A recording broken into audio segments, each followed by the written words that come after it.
إن الحمد لله نحمده ونستعينه ونستغفره ونعوذ بالله من شرور أنفسنا ومن سيئات أعمالنا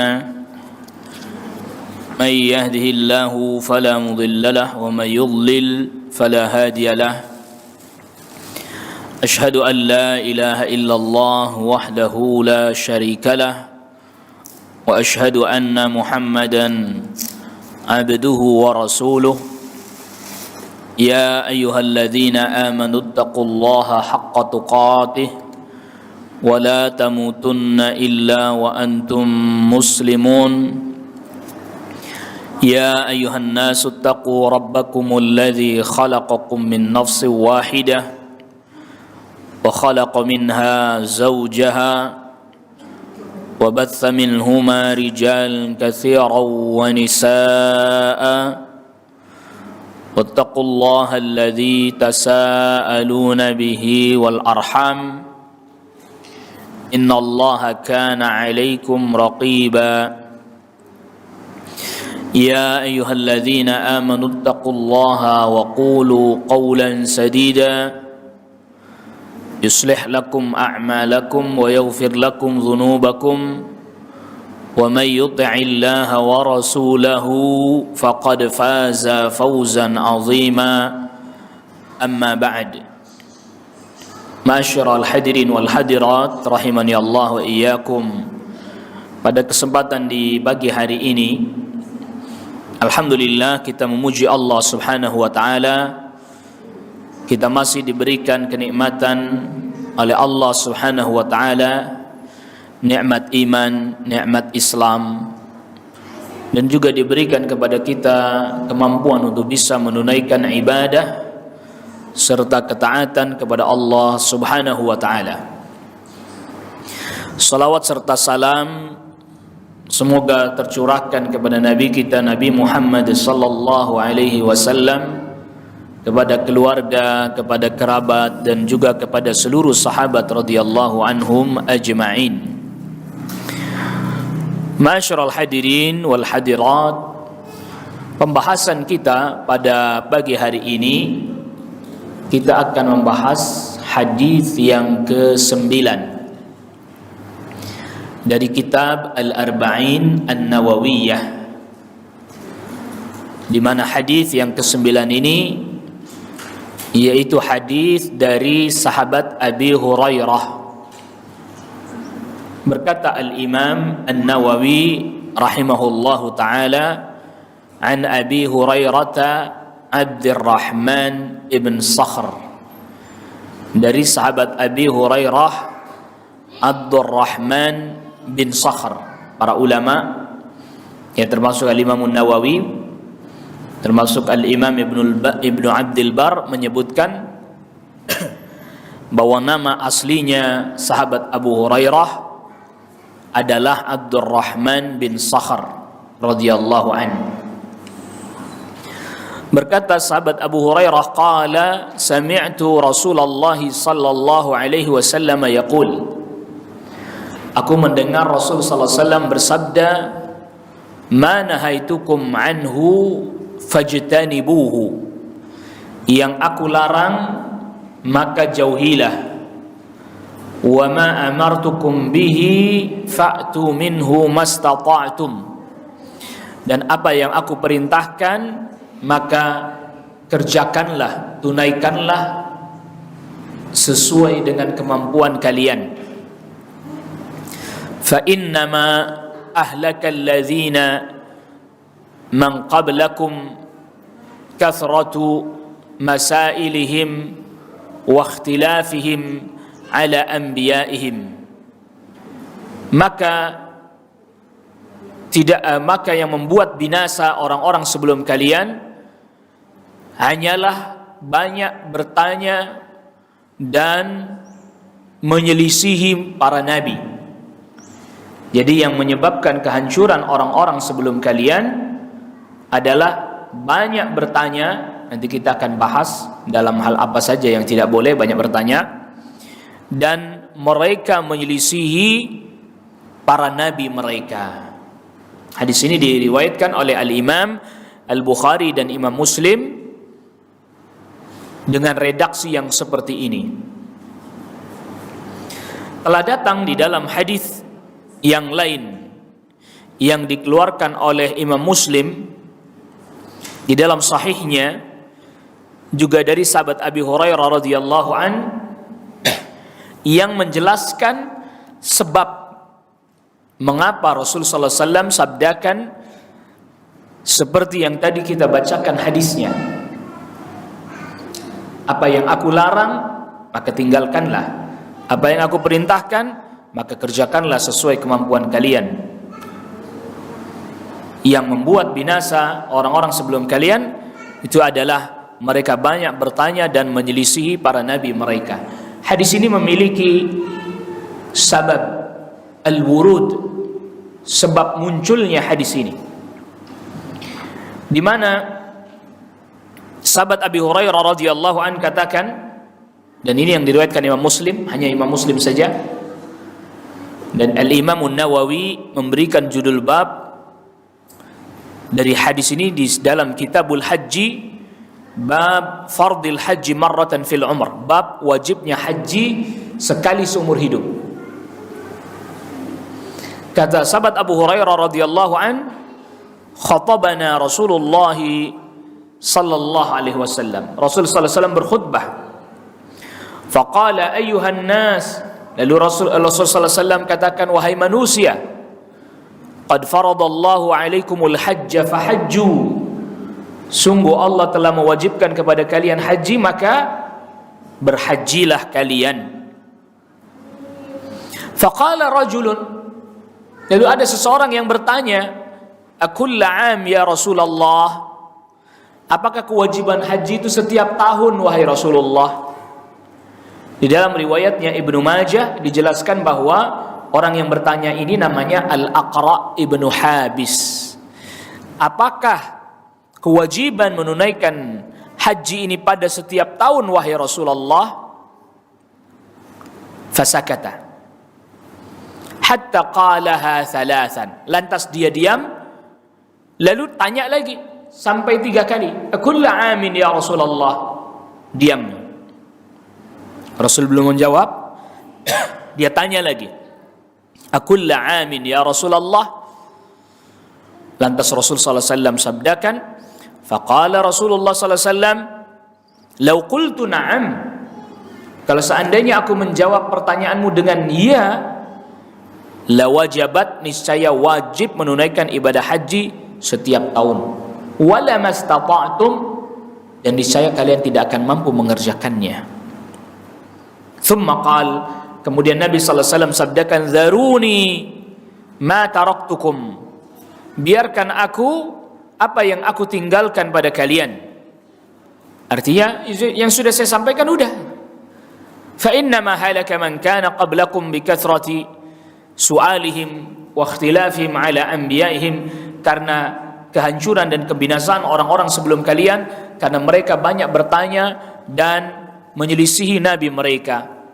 Fa idza amartukum bi syai'in, maka apabila aku memerintahkan kalian dengan satu perintah, fa'tu minhu mastata'tum, kerjakan yang kalian mampu.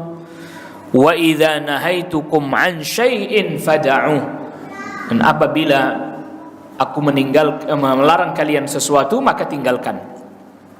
Jadi kemunculan hadis ini disebabkan adanya orang yang bertanya kepada Rasul sallallahu alaihi wasallam, apakah haji itu kewajibannya setiap tahun wahai Rasul? Bahkan sampai 3 kali dia bertanya. Dan Rasul sallallahu alaihi wasallam katakan, kalau saya katakan bahwa iya, niscaya wajib haji setiap tahun dan kalian tidak akan mampu mengerjakannya. Jadi artinya apa? Ya udah cukup saya sampaikan begitu, ya tunaikan sudah. Bahasa sederhananya kita begitu. Nah, hadis ini termasuk jawami'ul kalim, yang di dalamnya terdapat faedah bahwa seorang muslim itu wajib tunduk, berserah diri kepada perintah Rasul sallallahu alaihi wasallam dan meninggalkan larangan Rasul sallallahu alaihi wasallam tanpa menentangnya. Ya, tanpa menentangnya. Adapun sabda Nabi sallallahu alaihi wasallam di dalam hadis ini, "Ma nahaitukum anhu fajtanibu." Apa yang aku larang maka jauhilah. Ini wajib bagi setiap muslim untuk meninggalkan semua yang dilarang oleh Allah dan Rasulnya secara global dan terperinci. Artinya secara global terperinci itu bahasa kita semuanya. Kalau memang itu dilarang, tinggalkan semuanya.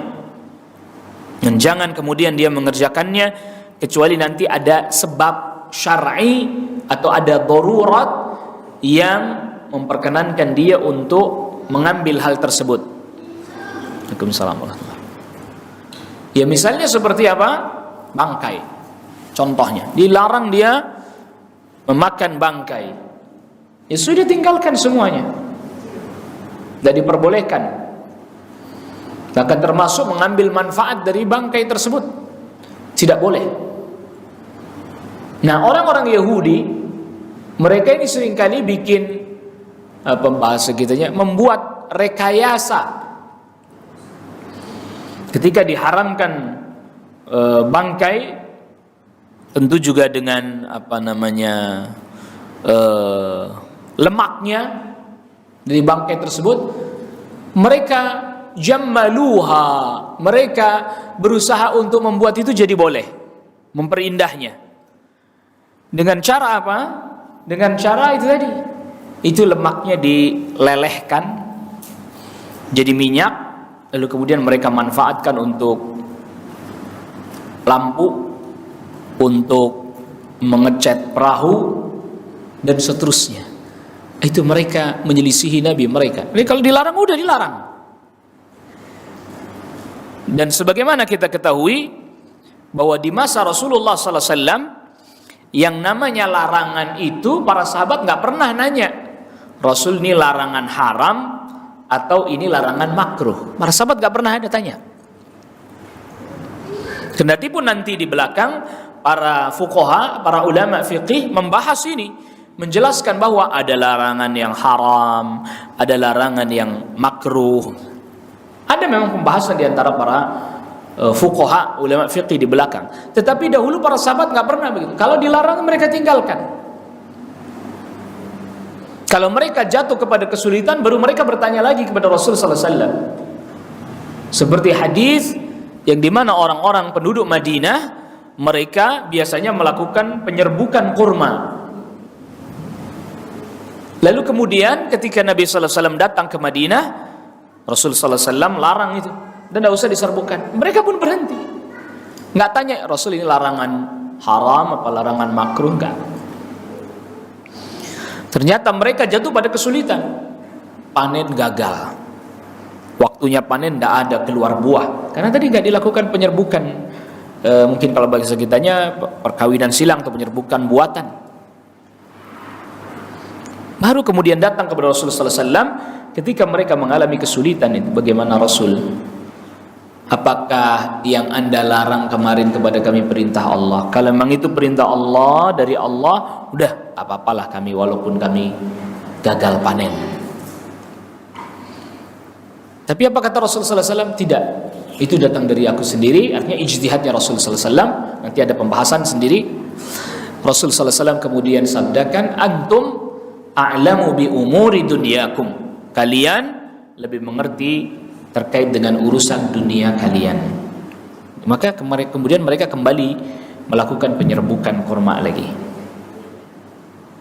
Nah itu artinya bahwa mereka ketika dilarang dengan satu larangan tidak bertanya ini larangan apa, enggak. Ya. Tetapi yang mereka tinggalkan.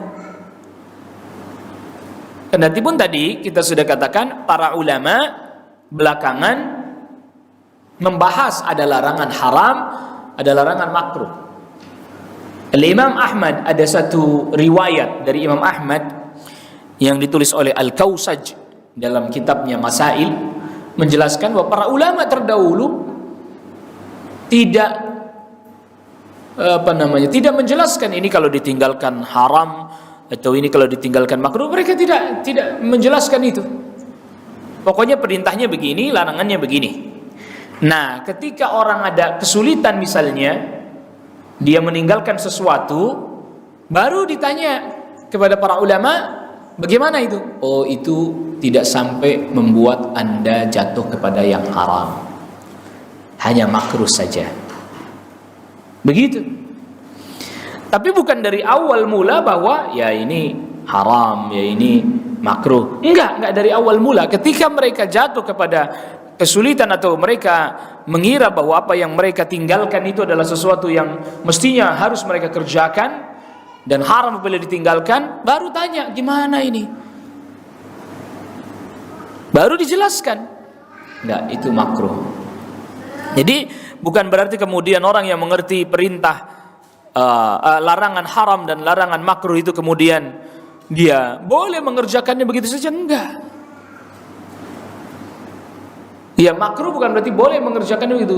Ditinggalkan jelas lebih utamakan gitu. Jangan terus kemudian dikerjakan. Ini terkait dengan larangan. Lalu kemudian sabda Nabi sallallahu alaihi wasallam, "Wa ma amartukum bihi fa'tu minhu mastata'tum." Yang aku perintahkan maka kerjakanlah semampu kalian. Dan sebagaimana kita ketahui bahwa perintah itu ada kalanya perintah wajib, ada kalanya perintah sunnah. Dan tadi kita sudah jelaskan bahwa perintah yang wajib sudah jelas itu. Dan perintah yang sunnah ini bukan berarti agar kita menganggap remeh, menganggap enteng. Makanya para sahabat tidak juga menanyakan kalau ada perintah Rasul ini wajib apa sunnah Rasul. Enggak. Rasul ini perintahnya harus atau cuman ya kalau dikerjain dapat pahala, ditinggalin nggak apa-apa. Tidak. Nggak pernah para sahabat melakukan hal itu.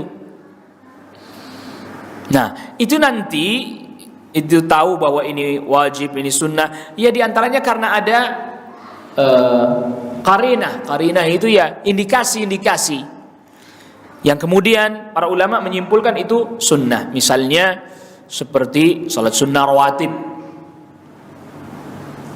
Ya, Rasulullah sallallahu alaihi wasallam kan pernah ditanya gitu.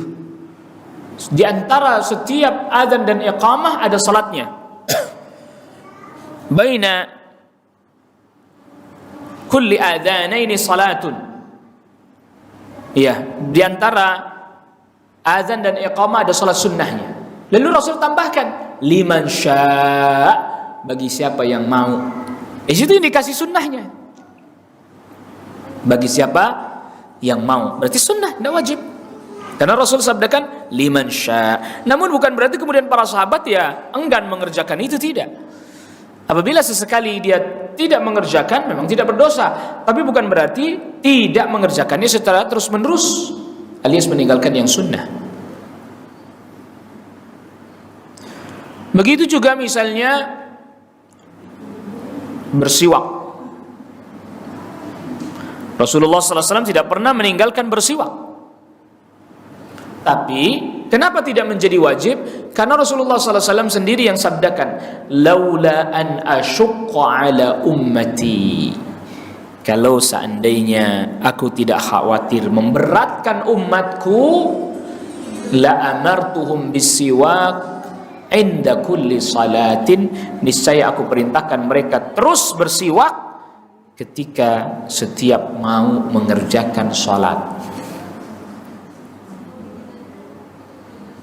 Nah, yang menjadi qarinah di sini bahwa siwak itu sunnah, artinya indikatornya, indikasi bahwa dia tidak wajib apa? Ya perkataan Nabi SAW, laula an asyukka ala ummati. Kalau aku tidak khawatir memberatkan umatku, niscaya aku perintahkan mereka untuk bersiwak setiap kali mau salat. Kalau tidak memberatkan. Dan ternyata Nabi tidak perintahkan, tapi Nabi melakukannya terus-menerus. Ini berarti anjuran, tidak wajib, dan seterusnya. Dan ini menjadi kaidah buat kita bahwa ada perintah, kerjakan. Datang larangan, tinggalkan. Dan ini sikapnya orang mukmin, orang muslim seperti ini memang mudah, tidak sulit. Ya, kalau kita tidak mengerti, tanyakan kepada yang mengerti dan yang berilmu. Nah, di dalam hadis ini Rasul sallallahu alaihi wasallam sebutkan fa'tu minhu mastata'tum. Apabila aku perintahkan dengan satu perintah, kerjakan sesuai kemampuan kalian. Nah, berarti di sini ada yang disebut dengan istita'ah, kemampuan. Allah Subhanahu wa taala berikan kepada kita kemampuan akal yang sehat, kemampuan fisik badan, kekuatan pada badan, kemampuan harta misalnya. Maka perintah-perintah yang di dalamnya ada kemampuan, dan mesti harus ada kemampuan, karena tidak mungkin Allah memerintahkan sesuatu yang tidak mampu dikerjakan oleh umatnya. La yukallifullahu nafsan illa wus'aha. Tidak mungkin. Berarti ada kemampuan? Ya ada. Perintah zakat, yang punya harta sampai nisab dan haul. Perintah haji, yang punya kemampuan, punya harta, badannya sehat, lalu kemudian aman. Itu kemampuan. Ketika kemampuan itu tidak ada, ya tidak ada berarti perintah baginya. Zakat, hartanya belum sampai nisab, ya belum berkemampuan. Haji, ya harta nggak ada, atau kemudian badannya sakit, seperti di masa Rasul ada orang punya harta tapi tidak bisa berangkat haji karena dia nggak kuat melakukan perjalanan duduk di atas unta, dan seterusnya. Termasuk juga kemampuan, misalnya wajib berdiri ketika menunaikan salat fardu, nggak mampu berdiri, duduk. Tidak mampu duduk, berbaring. Nah itu. Jadi ini sesuatu yang perlu kita perhatikan. Ada yang namanya istita'ah, kemampuan. Mastata'tum. Tentu nanti pembahasan tentang istita'ah, kemampuan ini pun dibahas oleh para ulama. Seperti apa bentuknya? Seperti apa jenis kemampuannya? Di setiap ibadah ada kemampuan yang berbeda-beda. Salat itu sampai kemampuan yang paling minim, Anda tidak boleh meninggalkannya. Tak mampu berdiri, duduk, tak mampu duduk, berbaring miring, iya, berisyarat, sampai kalau nggak mampu juga isyarat dengan kedipan mata, dan seterusnya, sampai kemampuan yang paling minim terus dikejar. Saum Ramadan, kemampuan berpuasa, dia sakit, ya berarti sudah tidak mampu, sudah nggak usah puasa, nanti ganti di hari yang lain. Atau usianya yang sudah terlampau tua, lanjut, sudah tidak usah puasa Ramadan, nanti diganti dengan membayar fidyah. Wanita yang hamil, menyusui, sebagaimana riwayat datang dari sahabat Abdullah ibn Abbas, ya nggak puasa, lalu bayar fidyah. Ini yang difatwakan sebagian para ulama dan juga oleh sahabat Abdullah ibn Abbas radhiyallahu anhum. Namun perlu kita ketahui bahwa ada misalnya begini, satu keadaan di mana mampu sebagian, tidak mampu pada sebagian yang lain. Nah, kan ada kondisi itu, mampu sebagian, tidak mampu pada sebagian yang lain. Seperti misalnya dia mau salat, sebelum salat tentu harus berwudu. Dia mau berwudu, dia mendapati air.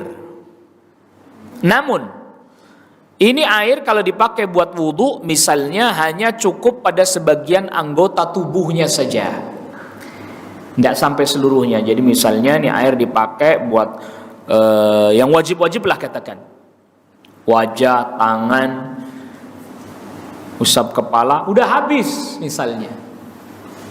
Bagaimana nih sisanya ini? Apakah dia Udah dari awal tayamum saja, sedangkan air ada namun tidak cukup? Ataukah dia tetap berwudu lalu kemudian sisa anggota tubuhnya itu diganti dengan tayamum? Para ulama fatwakan ya sisa anggota tubuhnya yang lain diganti dengan tayamum.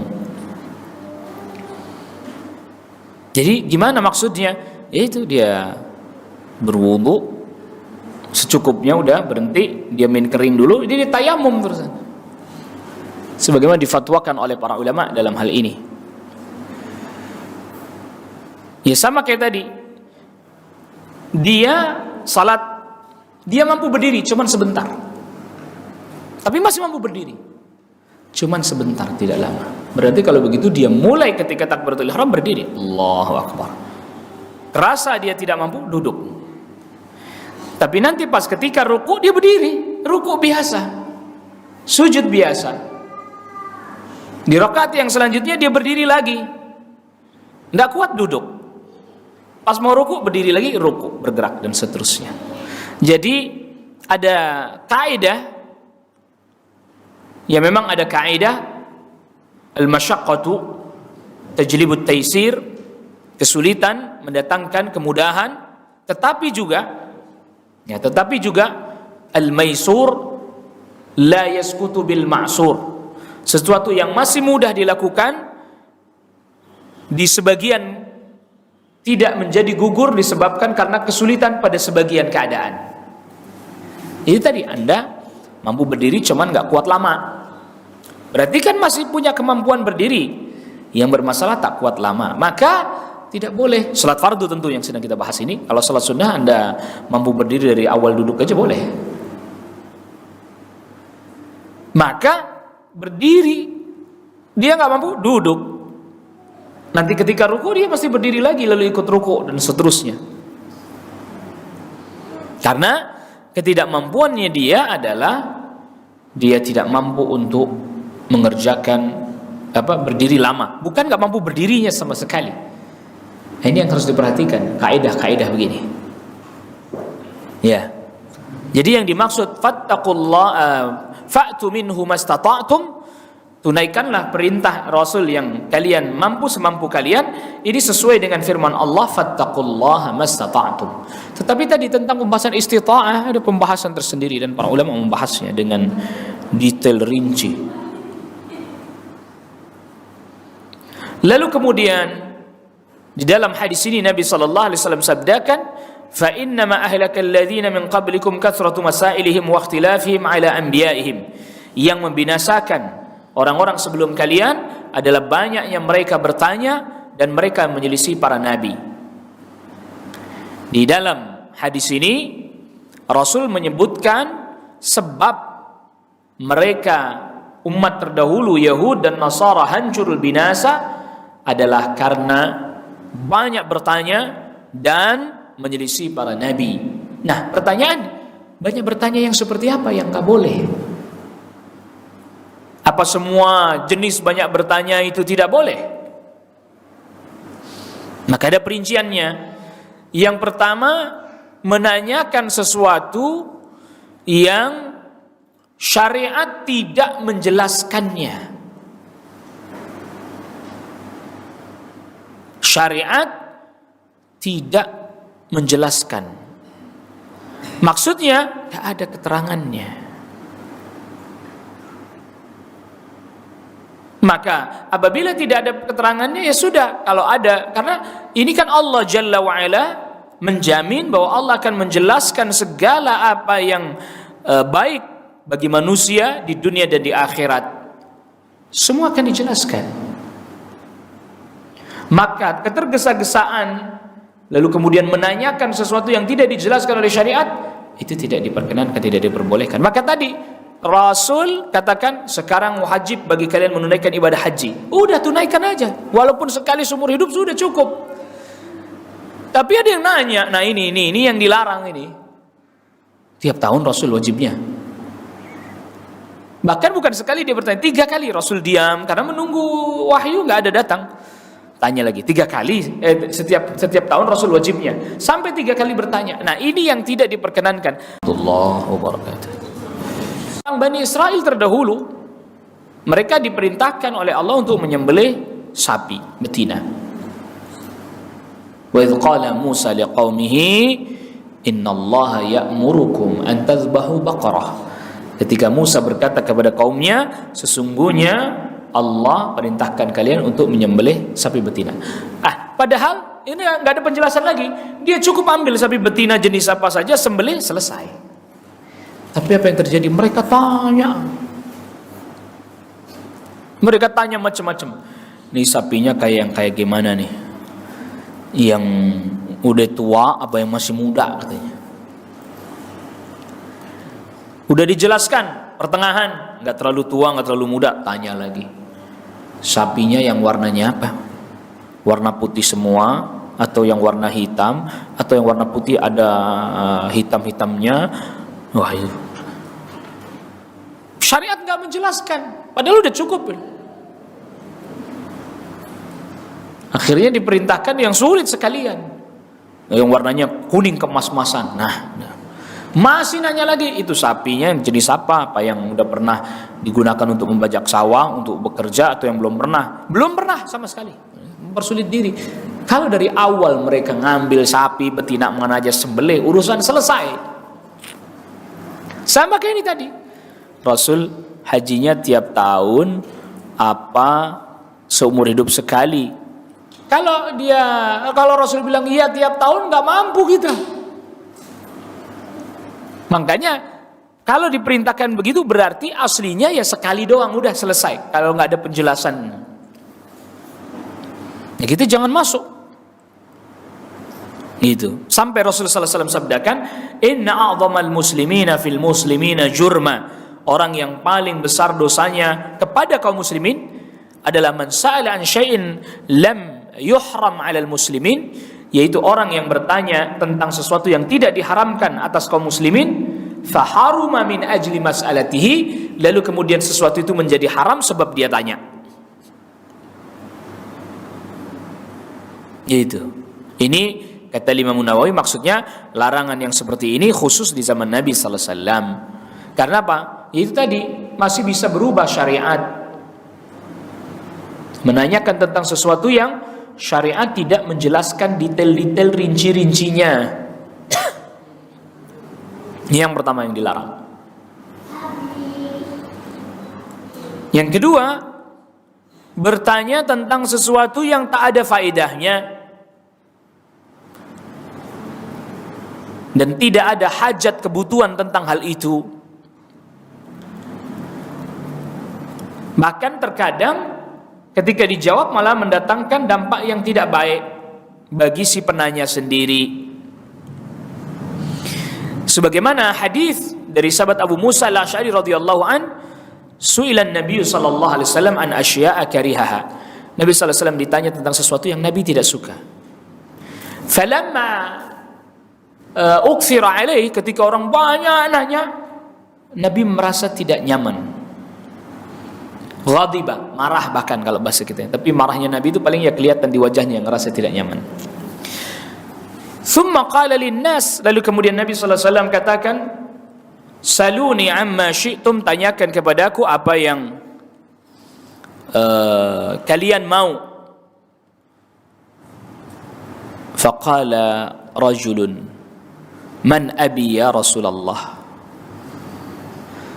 siapakah ayahku wahai Rasulullah? Rasul sallallahu alaihi wasallam katakan, qala abuka Hudzafah. Faqala, bapakmu Hudzafah. Ada lagi, berdiri lagi orang bertanya, man abi ya Rasulullah? Qala abuka Salim Musa Syaibah. Bapakmu adalah Salim Musa Syaibah. Falamma ra'a Umar, ketika Umar melihat ma fi wajhi Rasulillah minal ghadab, kelihatan Rasul tidak senang, marah. Qal, ini Umar faham, ngerti. Ya Rasulullah, inna natubu ilallah. Wahai Rasulullah, kami bertaubat kepada Allah. Tidak boleh nanya hal-hal yang enggak manfaat. Siapa bapak saya? Para ulama katakan, sebab mereka bertanya kepada Nabi tentang siapa bapaknya karena pada saat itu ada orang-orang yang dipanggil tapi dengan atau disandarkan, dinisbatkan kepada yang bukan bapaknya. Nah, kalau memang itu ada kebutuhan syariat boleh. Tapi ketika dia nanya begitu, nggak ada kebutuhan syariat, buat apa?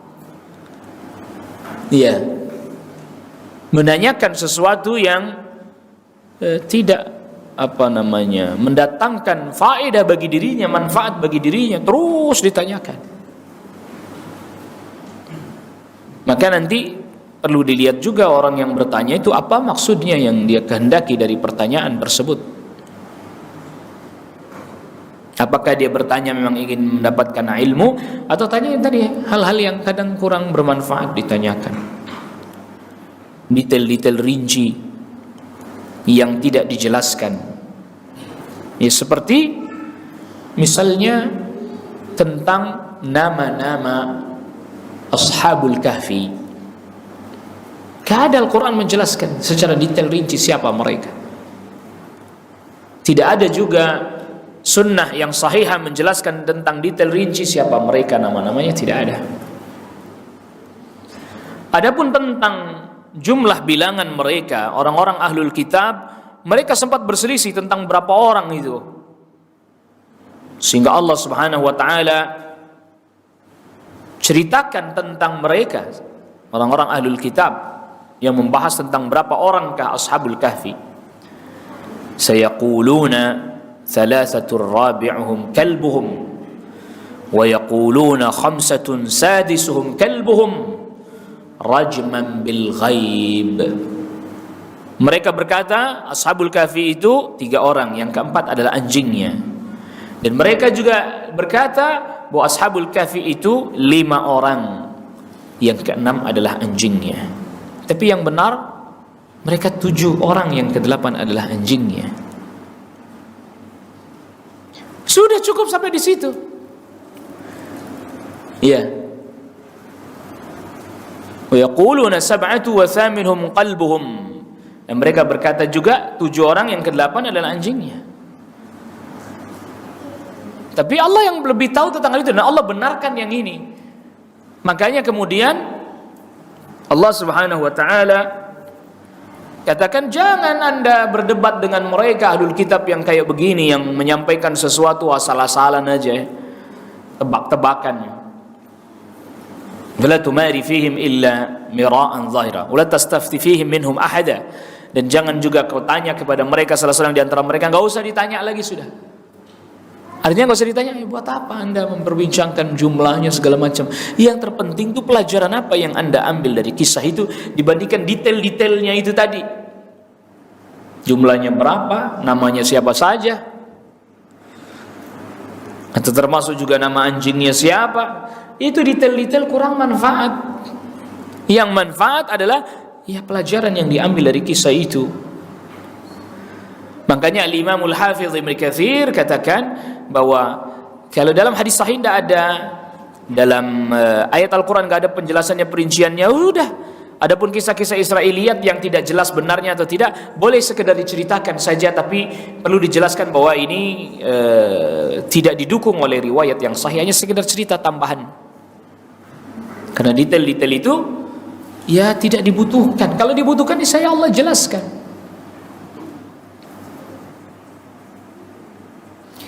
Itu yang kedua. Jadi yang pertama tadi bertanya tidak diperkenankan terhadap sesuatu yang syariat tidak jelaskan. Yang kedua yang tidak ada faedahnya. Yang ketiga banyak bertanya tetapi dalam rangka mengejek, menghinakan, melecehkan, atau bahkan ya main-main aja. Sebagaimana Abdullah ibnu Abbas radhiyallahu anhu meriwayatkan, kana qaumun yas'aluna Rasulullah sallallahu alaihi wasallam istihza'an. Ada satu kaum yang bertanya kepada Rasul sallallahu alaihi wasallam karena melecehkan, memperolok-olok. Fayaqulu ar-rajul, ada orang yang berkata, man abi, siapa ayahku. Wa yaqulu ar-rajul tadhillu naqatuhu. Dan ada orang yang berkata ontanya hilang, dia tanya kepada Rasul, Rasul, onta saya kemana? Hilang. Ya, mana saya tahu? Tanya, mana? Rasul, onta saya hilang kemana? Mana tahu? Ini istihzaan, melecehkan Nabi sallallahu alaihi wasallam. Fa anzalallahu hadhil ayah, maka Allah turunkan ayat yang di surat Al-Maidah ayat 101. Ya ayyuhalladzina amanu la tas'alu an asya'a in tubdalakum tasukum. Wahai orang-orang beriman, jangan kalian bertanya tentang sesuatu yang kalau ditampakkan pada kalian maka itu akan mendatangkan keburukan bagi kalian. Hanya melecehkan. Sebagaimana tadi kita sudah katakan, orang bertanya kadang ada niat untuk melecehkan, menghinakan. Itu gak usah dijawab, gak usah ditanggapi, gak usah direspon. Atau tadi menanyakan sesuatu yang tidak berfaedah, ya kasih tahu, jangan nanyakan hal-hal yang gak berfaedah seperti ini. Atau menanyakan sesuatu yang syariat tidak memperincinya dengan detail, ya sudah, kerjakan, selesai. Yang keempat, banyak bertanya tentang kejadian-kejadian yang belum terjadi. Ya, belum terjadi. Kalau dia memang bertanya tentang kebutuhannya, ini bagaimana, ini begini, itu boleh. Tapi kejadian belum terjadi. Pernah ada seorang tabi'in ditanya, bagaimana orang yang di ruang angkasa. Berarti zaman itu udah ada orang nanya di ruang angkasa. Gimana dia sholatnya, menghadap kiblatnya gimana? Apa dia telungkup gitu? Di zaman itu belum teknologinya belum kayak sekarang, belum dibutuhkan pertanyaan begitu, belum. Apa kata dia? Udah nanti tanya aja kalau kamu udah sampai langit sana baru tanya saya. Belum terjadi. Ya kalau sekarang udah dibahas karena memang sudah teknologinya sudah. Di zaman itu teknologinya belum ada dia. Gimana ya kalau orang di langit di ruang angkasa terus sholat menghadap kiblatnya, apa dia begini? Zaman itu belum. Apa kata tabi'in? Udah, seorang tabi'in udah tanya saya, nanti kalau kamu sudah sampai di angkasa sana baru tanya ke saya gimana sholatnya. Dan seterusnya. Ya, pertanyaan-pertanyaan yang belum terjadi, yang itu menyebabkan tadi orang keluar dari sesuatu yang dimaksudkan dari menuntut ilmu dan bertanya, yaitu untuk mengetahui apa yang dia butuhkan. Dia belum butuh, belum terjadi, gimana mau ditanyakan? Ya, kecuali memang sesuatu yang belum terjadi namun sudah ditanyakan dan di dalamnya terdapat pelajaran, seperti ketika para sahabat dikasih tahu tentang Dajjal, nanti ini keluarnya hari pertamanya seperti 1 tahun, hari keduanya seperti 1 bulan, hari ketiganya seperti 1 pekan, dan baru sisanya seperti hari-hari kalian ini. Apa kata sahabat? Rasul, itu kan belum terjadi kan? Tetapi mesti terjadinya. Pasti terjadinya, cuman waktunya belum terjadi. Kalau di masa itu dia keluar, gimana sholat kita Rasul? Apakah cukup kita salat cuma 5 kali aja yang panjangnya setahun? Enggak, kira-kira akan waktunya. Nah kalau itu ada datang dalil, memang belum terjadi tetapi pasti terjadi dan telah datang dalil, ayo kita pegang. Tapi ini sesuatu yang kita tidak tahu terjadi atau tidak, lalu kemudian dibahas sehingga kemudian sibuk dengan masalah-masalah yang seperti itu. Ya jangan, nggak usah, ngapain? Ya itu kenapa nanti membelokkan kita dari tujuan kita menuntut ilmu. Karena menuntut ilmu untuk hajat kebutuhan kita, untuk kita amalkan, untuk kita kerjakan kalau itu perintah, untuk kita tinggalkan kalau itu larangan. Yang kelima, bertanya dalam rangka mempersulit. Ya, dalam rangka mempersulit.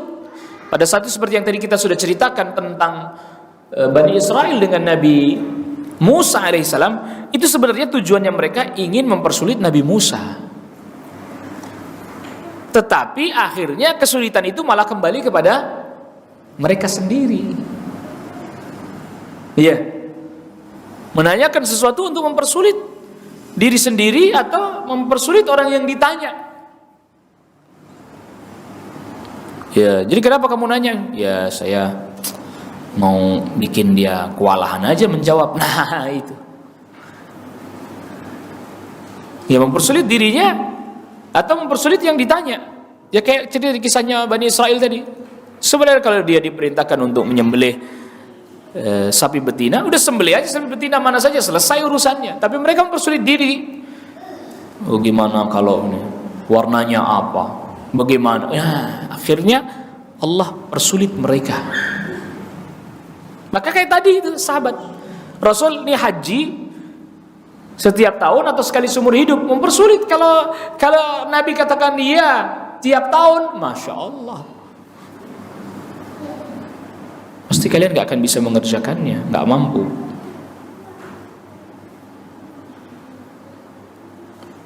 Ya orang seumur hidup sekali aja rame, gimana tiap tahun wajib, masya Allah. Nah itu, sampai mempersulit dirinya sendiri. Ini yang kelima. Yang keenam, bertanya tentang sesuatu yang Allah sembunyikan dari makhluknya. Sesuatu itu tentu karena ada hikmah di balik itu. Seperti bertanya tentang kapan persisnya terjadinya hari kiamat. Ya Allah kan gak kasih tahu kepada kita. Bahkan kita sudah sebutkan dalam pembahasan hadis Jibril ketika Nabi ditanya, kapan kiamat? Mata sa'ah. Apa Rasul jawab? Mal mas'ulu anha bi'alam minas sa'il. Yang ditanya tidak lebih tahu daripada yang bertanya. Wa ma amaratuha, tanda-tandanya apa? Baru dijelaskan kalau tanda-tandanya. Tapi kapan persisnya? Enggak tahu. Itu masih ada hikmah di situ. Yang Allah mengetahuinya, kita tidak tahu apa hikmahnya. Yang para ulama kemudian berusaha menjelaskan berdasarkan yang mereka ketahui atau dibukakan bagi mereka ilmunya, ya agar kita selalu mempersiapkan diri. Sebagaimana kematian, nggak tahu, nggak dikasih tahu kapan waktunya. Kemudian hakikatnya ruh kayak gimana, nggak dikasih tahu kita. Lalu kemudian tentang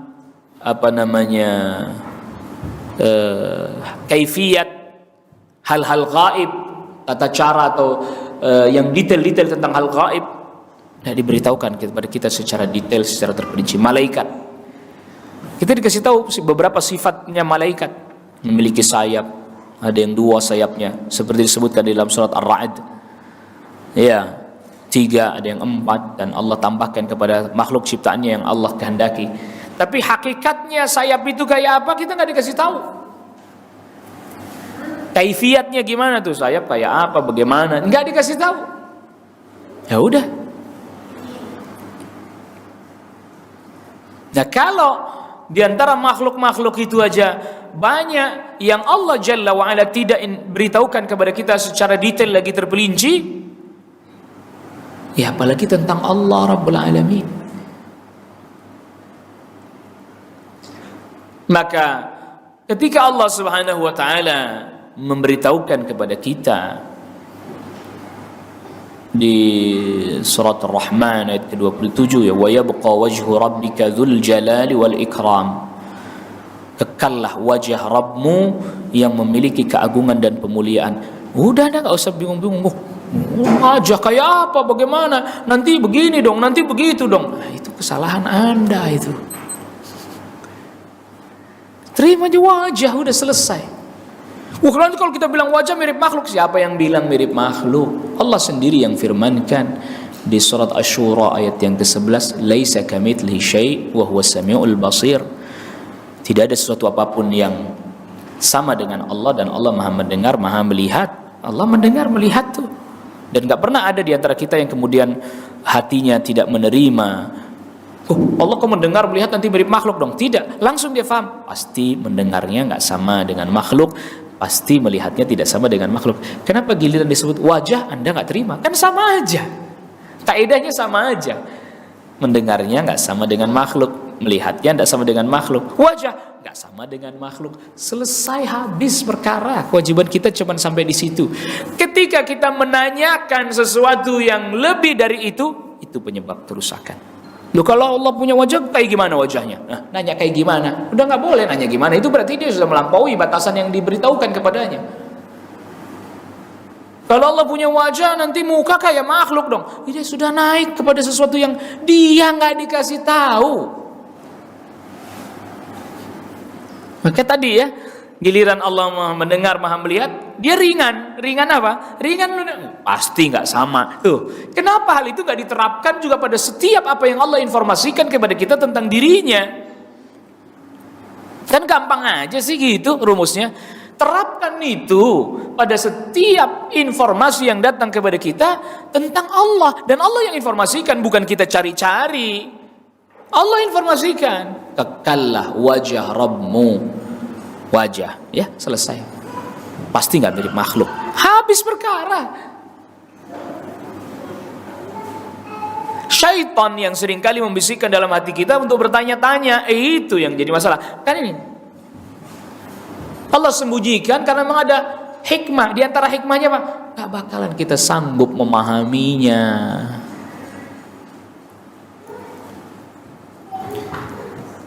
Ini kadang kita ini kebanyakan ini pertanyaan-pertanyaan di dalam diri kita, benak kita dan pikiran kita, yang akhirnya pertanyaan itu malah justru menuntun dan menggiring kita kepada kehancuran. Hadis Allah turun di sepertiga malam yang terakhir, turun kayak gimana? Nggak tahu deh, kita dikasih tahu cuman itu doang, selesai. Loh, kalau Allah turun di sepertiga malam terakhir ke langit dunia, sedangkan yang namanya malam tuh beda. Di Indonesia udah malam, di negeri lain belum malam. Atau misalnya, itu kan pertanyaan-pertanyaan yang seperti Bani Israel pikirin itu. Sapinya kayak apa begini? Anda cukup imani, turun selesai, pasti nggak sama dengan makhluk, sesuai dengan keagungan Allah. Habis perkara.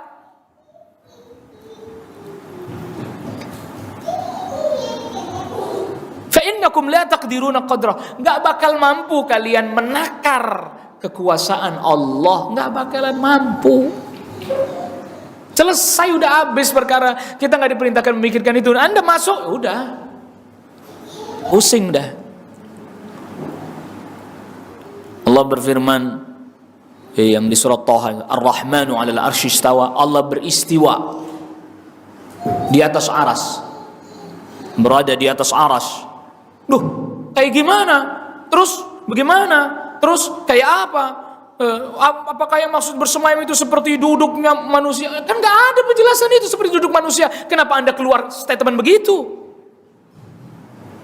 Yang salah berarti dia dong, bukan ayat. Kalau Allah bersemayam berarti Allah butuh tempat. Kalau Allah butuh tempat berarti Allah kayak makhluk. Itu dia yang bikin premis-premis, itu dia akalnya, pikirannya, yang Allah Subhanahu wa taala tak pernah beritahukan. Cukup imani, ya, beristiwa di atas aras sesuai dengan keagungan Allah, pasti tidak sama dengan makhluk. Habis perkara, selesai, selamat kita. Maka tadi kita sudah katakan, kalau tentang makhluk-makhluk Allah aja kita nggak sanggup. Malaikat punya sayap 2, 3, 4, Jibril 600 sayapnya. Ayo, kayak apa sayapnya? Apa seperti sayap burung? Apa kayak sayap itik? Atau kayak sayap ayam? Anda nggak bisa jelasin. Detail-detail rincinya nggak ada penjelasan. Udah sayap, udah selesai aja. Nggak usah di benak kita terbersit ini, terbersit itu kan kesalahan kita. Yang semestinya kita mampu meredam segala yang terbersit dalam benak kita itu, yang kemudian udah ini informasi datang dari Allah Subhanahu wa taala. Sami'na wa ata'na, amanna bihi, kullun min 'indi rabbina. Kami dengar, kami taat, semuanya datang dari Rabb kami beriman, selesai urusan. Ini, maka hadis ini dimasukkan oleh Al-Imam An-Nawawi rahimahullahu taala di dalam Al-Arba'in, karena dia termasuk qawaiduddin, kaidah dalam beragama, masuk kepada semua lini dan semua permasalahan. Alam barzah, kita diberitahukan tentang alam barzah, tapi tidak sampai seluruhnya secara detail terperinci kayak apa. Disebutkan ada siksa. Iman, selesai, udah habis perkara. Nanti ada pertanyaan dalam kubur, hadisnya menjelaskan pertanyaannya, diantaranya man rabbuka dalam hadis. Ya, iman dengan pemahaman yang benar. Yang diberitahukan kepada kita, kita terima. Yang enggak, saya enggak tahu. Yang ada dalilnya kita katakan dia. Yang tidak ada, tidak tahu. Karena ini urusan gaib. Ini urusan hal gaib ini. Nah, menanyakan hal gaib yang dimana hal itu pernah ditanyakan oleh Rasulullah SAW, itu bukan hal yang dilarang. Seperti Rasul pernah tanya kepada budak Jariyah, budaknya Muawiyah bin Hakam As-Sulami. Dia menggembala kambing teledor sehingga kambingnya ada yang diterkam hewan buas, lalu kemudian dipukuli itu budaknya. Tuannya Muawiyah bin Hakam As-Sulami menyesal, datang kepada Rasul, saya mau merdekakan Rasul budak perempuan ini. Ya, bawa ke sini, datangkan ke sini. Setelah didatangkan, Rasul tanya sebenarnya, Aina Allah, di mana Allah? Fis sama, di atas langit. Rasul. Wa man ana, siapa aku? Anta Rasulullah, Anda adalah utusan Allah. Apa kata Rasulullah SAW? I'tiqha, dan merdekakan dia. Fa innaha mu'minah, dia itu orang beriman. Jadi menanyakan di mana Allah boleh. Ini Rasulullah SAW tanya. Yang tidak boleh itu tadi detail-detail rinci-rinci seperti yang pernah ditanyakan kepada Imam Malik.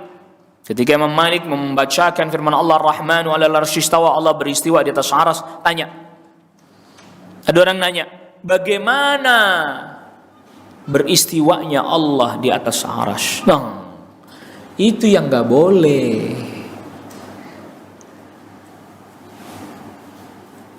Jadi kalau ada yang bertanya kepada kita misalnya, benarkah Allah beristiwa di atas arsy? Iya, benar.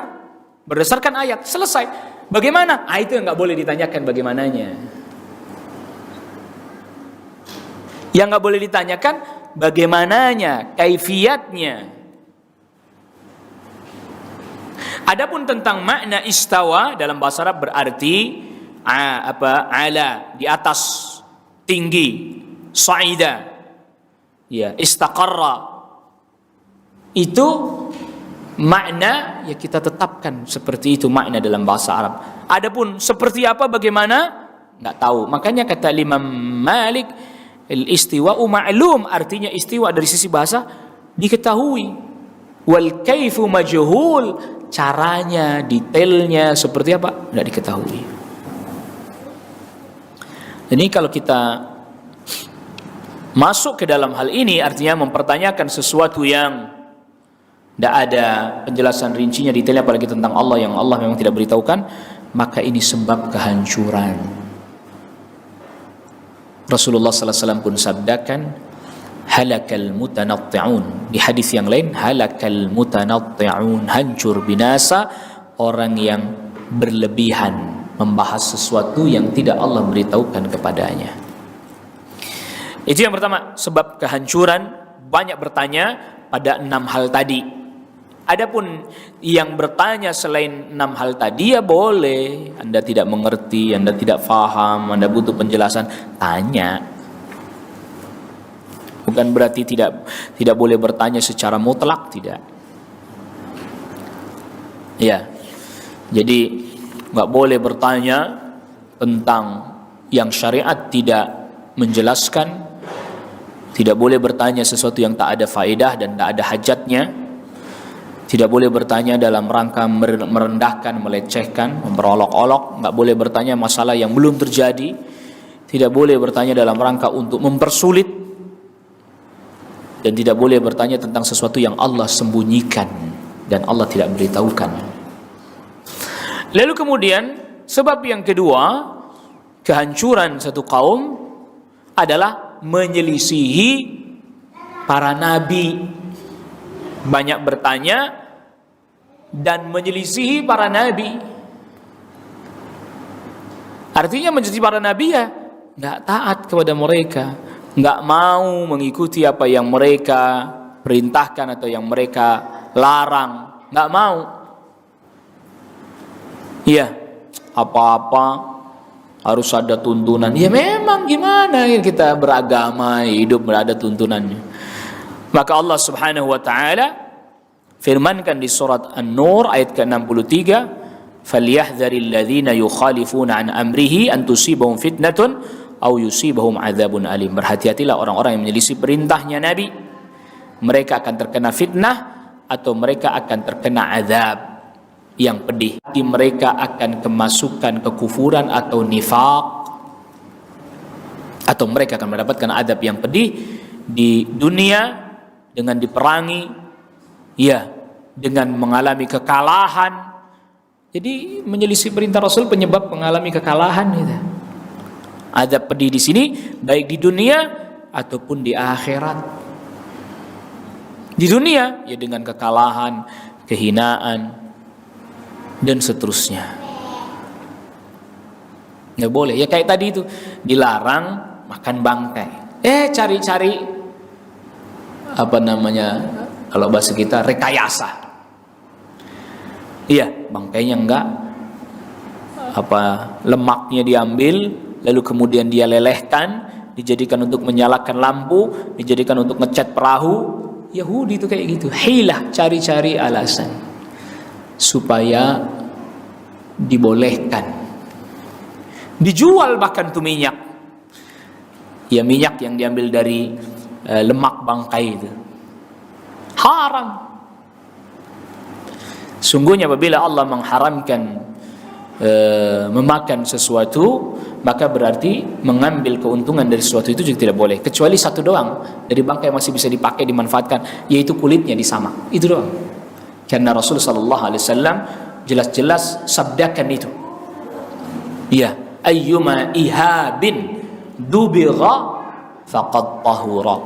Kulit apapun kalau dia sudah disamak, maka faqad tahura, maka dia suci. Menurut sebagian para ulama berdasarkan hadis ini boleh disamak. Sudah itu aja. Sisanya udah nggak bisa dimanfaatkan. Nah, jadi jangan terbiasa kita menyelisihi Nabi, walaupun tadi dalam hal-hal yang sunnah. Yang tadi maka kita sudah katakan Nabi perintahkan, tapi bukan perintah wajib. Bahkan di antara para ulama ya mengatakan apabila orang itu terkenal sering kali meninggalkan sesuatu yang dianjurkan, maka dia tidak termasuk orang yang adil. Artinya orang yang adil itu yang diterima periwayatan, yang tidak termasuk. Jadi menyelisih para nabi ini menjadi sebab kehancuran, ya, menjadi sebab kebinasaan. Kita hatinya bisa terkena fitnah tadi, kekufuran, atau kemudian kemunafikan, atau terkena azab di dunia, dikalahkan, dihinakan oleh musuh, oleh orang kafir, atau bahkan nanti di akhirat mendapatkan azab. Nauzubillah, nasallallahu alaihi wasallam. Lalu kemudian tadi Nabi SAW sabdakan, lau qultu na'am lawajabat. Kalau seandainya saya bilang, kan tanya Nabi, apakah kewajiban haji ini seumur hidup sekali atau setiap tahun? Apakah setiap tahun Rasul kewajibannya? Kalau saya jawab iya, ini saya jadi wajib. Di dalamnya terdapat dalil bahwa Nabi SAW boleh berijtihad. Dan apabila ijtihadnya Nabi benar, Allah tetapkan jadi hukum. Dan apabila ijtihadnya Nabi SAW kurang tepat, maka Nabi SAW langsung akan diingatkan oleh Allah Subhanahu wa ta'ala.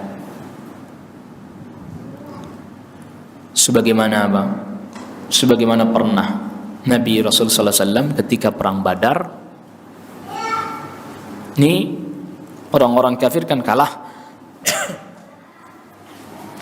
Boleh nggak mereka dijadikan tawanan perang?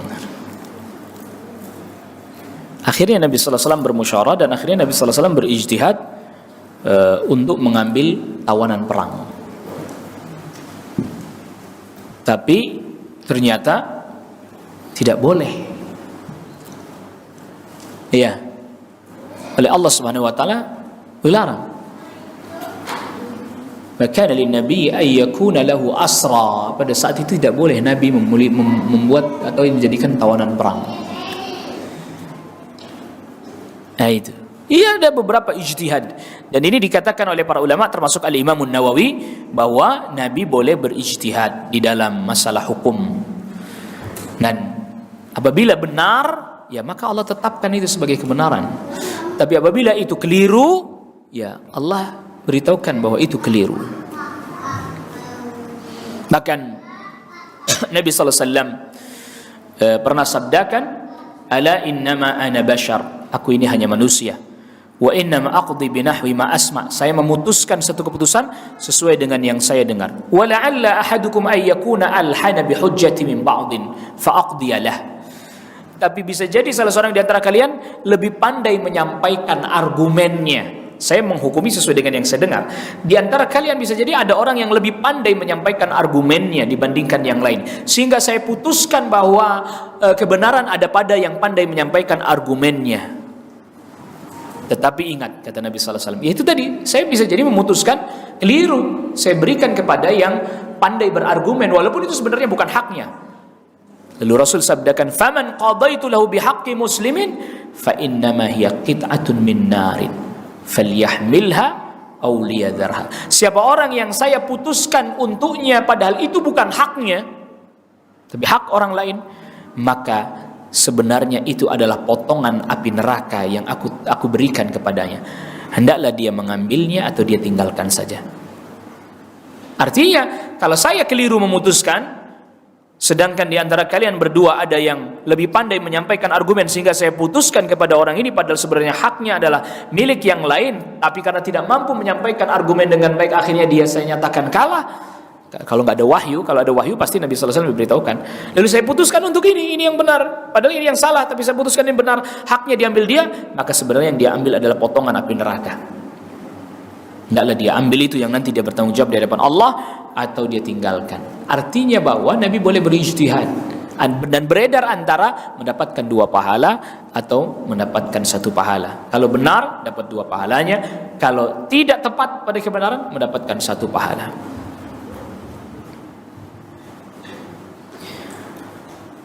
Dan di antara faedah hadis ini, ya tadi, bahwa kita wajib tunduk kepada aturan-aturan yang ditetapkan oleh Rasulullah SAW, yang diperintahkan dan yang dilarang.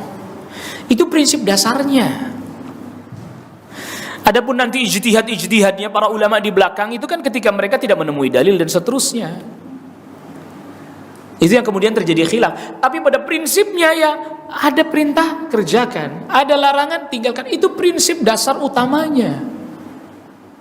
Maka kita belajar ilmu bahkan masuk ke dalam perselisihannya para ulama, perdebatan mereka bukan hanya untuk mengetahui perdebatan, tapi mana yang hak dari sekian banyak. Dan kebenaran itu cuma satu. Enggak berbilang, enggak.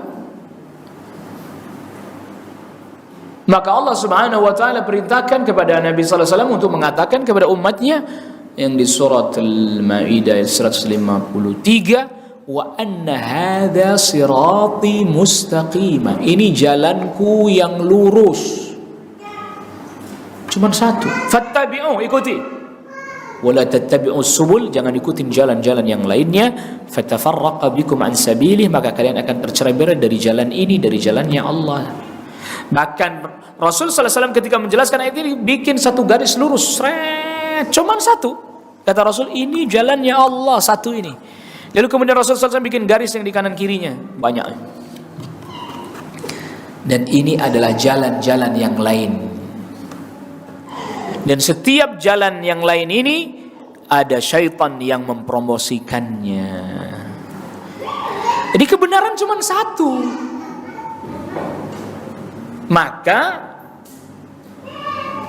misalnya terjadi perselisihan madhabnya Imam Syafi'i, madhabnya Imam Abu Hanifah, madhabnya Imam Malik, madhabnya Imam Ahmad. Itu yang benar cuma satu, bukan semuanya benar.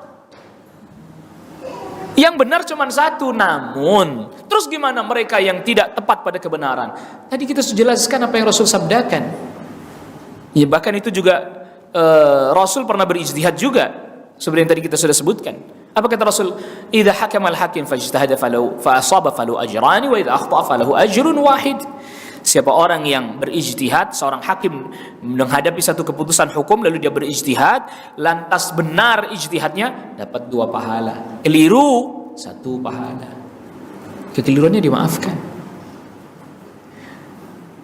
Maka tadi contohnya, 4 mazhab berbeda misalnya, itu yang benar tuh salah satu di antara mereka. Kita kan belum tahu mana yang benar, boleh kita mengikuti salah satu di antara mereka sementara sampai kita terus belajar sehingga kita mengetahui kekuatan dalilnya masing-masing. Dan itu sudah sebatas kemampuan kita pula tentunya. Masa iya orang awam suruh kaji dalil, kan enggak.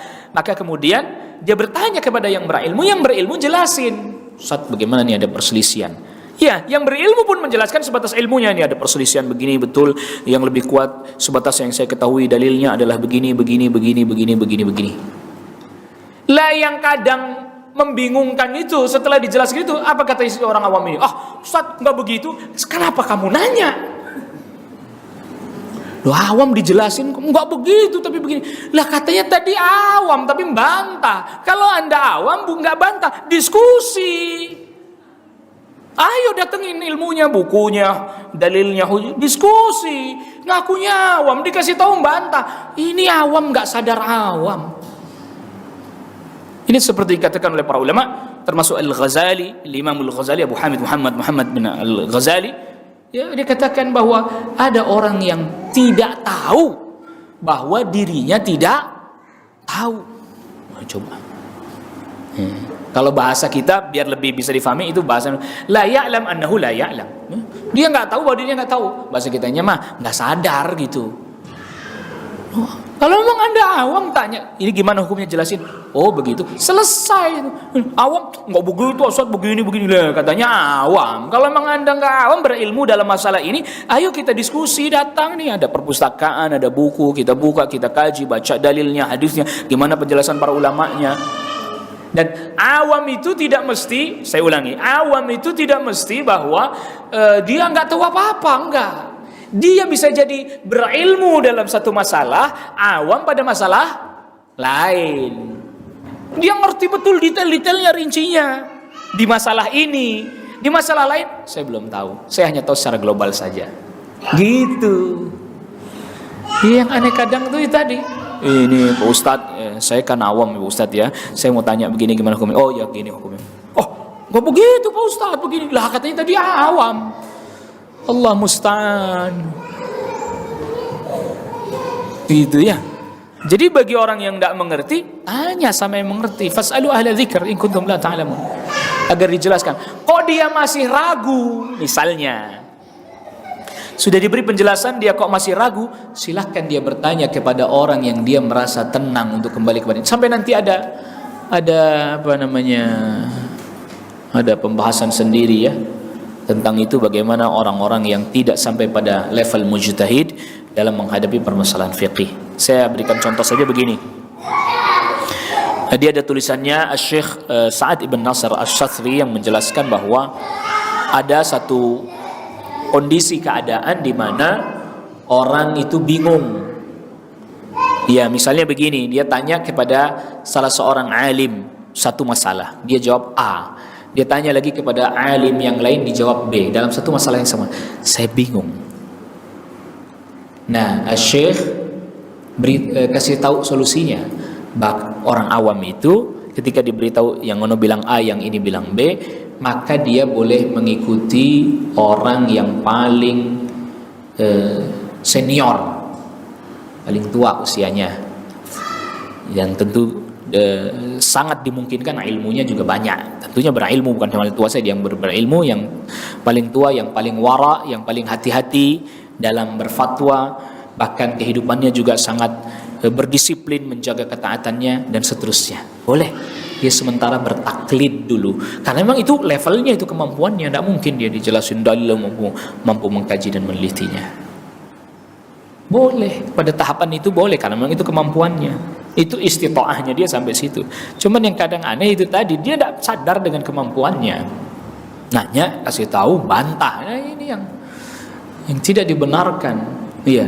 Kalau memang, kecuali dia masih bingung, saya masih bingung Ustaz, dengan masalah ini begini. Sebab saya pernah dengar begini. Oh, itu penjelasannya begini. Dan satu hal lagi yang perlu kita ingat bahwa bukan hanya sekedar bertanya, mohon kepada Allah agar diberikan ketenangan batin, mana ini yang benar, yang hak, agar kemudian kita mengikutinya. Wallahu ta'ala ala wa alam. Ini yang bisa kita bahas pada pertemuan kita kali ini. Ya, silakan. Ada pertanyaan? Tafadhal. Dan Ustaz, yang pertama soal kemampuan tadi Ustaz. Yang pertama adalah kalau wanita, tadi kan sempat dibahas sedikit ya. Kalau wanita hamil itu perlu mengqada atau fidyah aja? Yang kedua mengenai soal kadang-kadang kita safar jauh ya. Misalnya haji atau umroh tuh di atas 8 jam. Terus kita naik pesawat ketemu sholat wajib.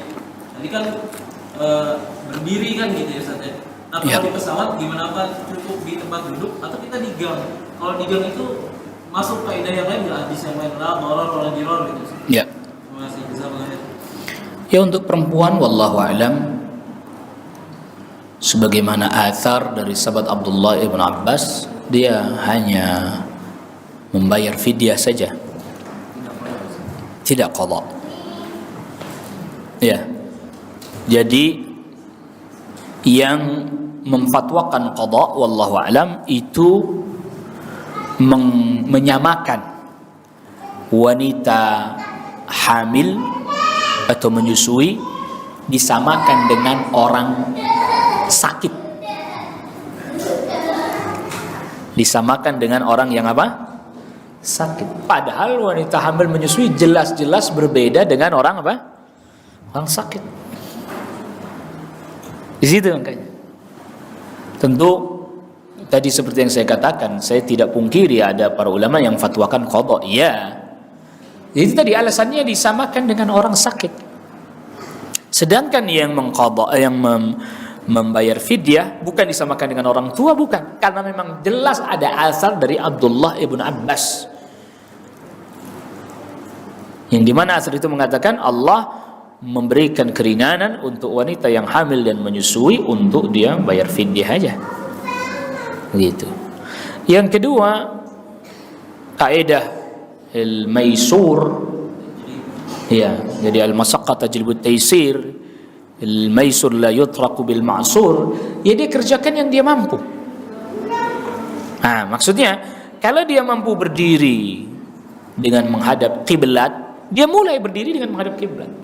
Oh, pas giliran ruku enggak bisa, ya duduk. Bukan di gang. Kalau di gang jelas membahayakan dirinya dan orang lain, termasuk menghalangi orang lewat, petugas lewat. Iya kan? Jadi dia berdiri nih, seret menghadap ke arah kiblat dulu. Kecuali Anda sudah nggak bisa lagi menghadap ke arah kiblat dulu, Allahu Akbar. Udah begitu, duduk. Menghadap kemana aja. Ruku nggak bisa karena sempit dan seterusnya. Isyarat, ini hanya begini membungkuk, gitu. Jadi tadi kaidahnya tadi bahwa kalau masih ada yang bisa, itu diupayakan. Kalau yang sudah tidak bisa dan Anda tidak tahu, misalnya ini kiblatnya sebelah mana nih, misalnya gitu, Anda sudah tidak tahu, ya sudah, berarti Anda nggak menghadap ke kiblat. Berdirinya masih bisa, pas itu berdiri, Allahu Akbar, udah duduk udah. Iya, karena berdiri juga bahaya, apalagi pas goyang-goyang begini. Nah, udah duduk. Tapi ketika memulainya, dia upayakan yang dia mampu, dia bisa. Wallahu a'lam. Ya, dan diantara ya alhamdulillah yang memperhatikan hal ini pesawatnya Saudi, makanya dia bikinin musola di belakang walaupun kecil. Bahkan ada kompasnya. Iya, bahkan ada kompasnya di belakang ada. Kecil, cuman muat sekitar 5-6 orang aja. Dan kan ada kompasnya, jadi kita kalau mau sholat lihat kompasnya dulu. Oh, madep ke sana aja. Ya kalau pas lagi goyang kita duduk aja kita. Duduk di situ, bersila di situ. Kalau kita sekiranya khawatir terjatuh, tetapi dia upayakan untuk ada tempat orang kalau mau sholat tidak mengganggu orang yang lalu lalang. Wallahu a'lam. Ya, fadhal. Sekali lagi. Gak ada. Satu lagi, fadhal. Yang tadi soal bangkai, bangkai kan dilarang dijual belikan termasuk lemak. Ini kalau sekarang BBM itu termasuk bangkai apa enggak ya? BBM kan dia dari fosil makhluk hidup yang. Baik. Ini pakai kaidah yang disebut oleh para ulama at-tahawul.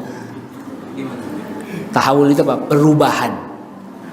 Dia sudah berubah, baik secara zatnya berubah, lalu kemudian detail-detail lainnya berubah, sehingga menjadi nama lain. Ya, sehingga menjadi apa? Nama lain. tadinya emang dari bangkai, tapi terus jadi nama lain kan dia. Baunya pun masih ada bau bangkai. Nah, tak ada, sudah hilang. Berarti sudah ihalah. Ihalah itu berubah menjadi lain, ya maka tidak lagi disebut bangkai. Bagaimana bangkai ayam yang dikasih makan ikan-ikan itu, Ustaz? Ini Ada beberapa tadi pernah gitu. ini nanti pertanyaan Bapak soal ikannya atau ikannya gitu. Karena jelas bahwa itu bangkai ayamnya tidak boleh diperjualbelikan. Jadi misalnya begini, saya peternak ayam. Ternyata ada pas ketika dibawa tuh ada yang mati 3 ekor misalnya ya. Yang lain saya sembelih tetet. Ini tidak boleh saya jual. Tapi saya jualnya kepada peternak ikan, Pak, untuk pakan ikan. Tetap haram. Nggak boleh. Jadi gimana? Anda butuh, ambil aja. Lalu kemudian peternak ikan itu kasih makan ikannya dengan bangkai. Ini disebut oleh para ulama dengan jallalah, yaitu hewan yang diberi pakan dari kotoran atau dari bangkai. Sebelum dijual dia dikarantina dulu, mesti dikarantina, dipuasain lah. Kalau tidak saya salah ingat asarnya dari Abdullah bin Umar 4 hari. Ya, jalalah. Di karantina maksudnya nggak dikasih makan yang bangkai itu, puasain. Baru kemudian dia dijual. Karena memang permasalahannya kan bukan pada hewannya itu.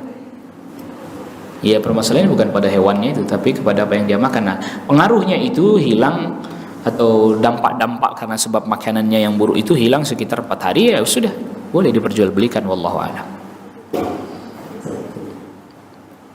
Gitu. Baik. Kita cukupkan ya kajian kita kali ini. Wa sallallahu ala nabiyyina Muhammadin wa alihi washabbihi wasallam tasliman katsira. Subhanakallahumma bihamdika asyhadu an la ilaha illa anta astaghfiruka wa atubu ilaik. Assalamualaikum warahmatullahi wabarakatuh.